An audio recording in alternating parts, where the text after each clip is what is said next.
Fora TV. The world is thinking. The country.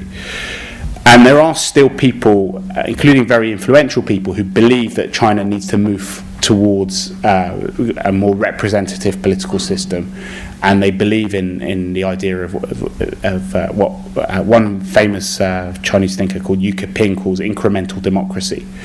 And they point to experiments that the party has carried out around China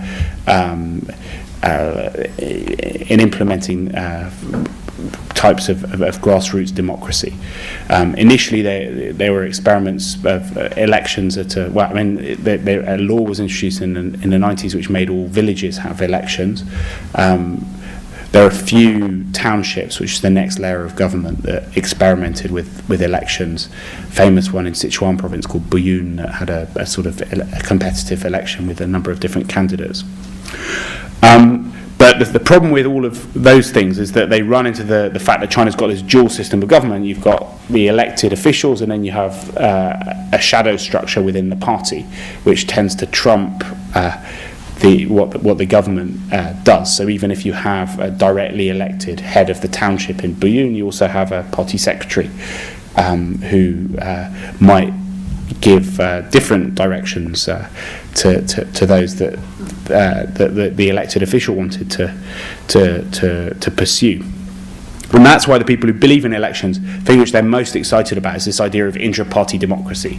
So the idea is that democracy should be pioneered within the Communist Party itself.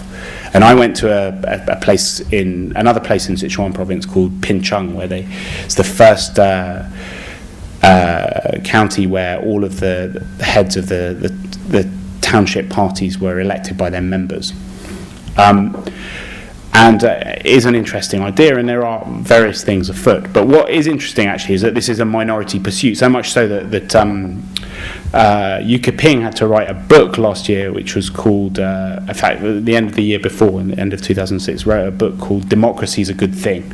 And lots of Western commentators wrote about this and said this is a wonderful thing, it shows that things are moving in the right direction. What I think they maybe didn't realise is that actually it was a very defensive thing. You wouldn't have had to write a book called Democracy is a Good Thing, and it wouldn't have caused a kind of massive media uproar in the way that it did 20 years ago. And that's partly because I think that there are many people who disagree that elections are actually a solution to any of the problems facing China at the moment. And they argue that what China needs is instead the rule of law rather than elections, that elections are simply something which leads to populism and to problems, and they show that, they not necessarily that convincingly, that elections have been disastrous in many other parts of the world. So a very bright, youngish political scientist called Pan Wei at Peking University, who came up with an alternative model which he calls consultative rule of law. So you need to strengthen the rule of law and at the same time use a whole series of different techniques to put the one-party state in touch with public opinion, things like opinion polls, focus groups, public consultations. And in the same way that there have been experiments with elections at a local level in China, there have been all sorts of experiments with public consultations. I went to Chongqing, which is this vast city where they've introduced a law that says that all big public policy decisions need to go out to public consultation before they're made. So they tested this out when they changed the price for the light railway, when they decided whether to ban fireworks or not after some particularly horrific accident during the Chinese New Year. And they've even got in one place in China called Wenling, they even got a Stanford political scientist, James Fishkin, to test out some of his ideas about deliberative polling to decide how to give money, how to allocate money on public works projects.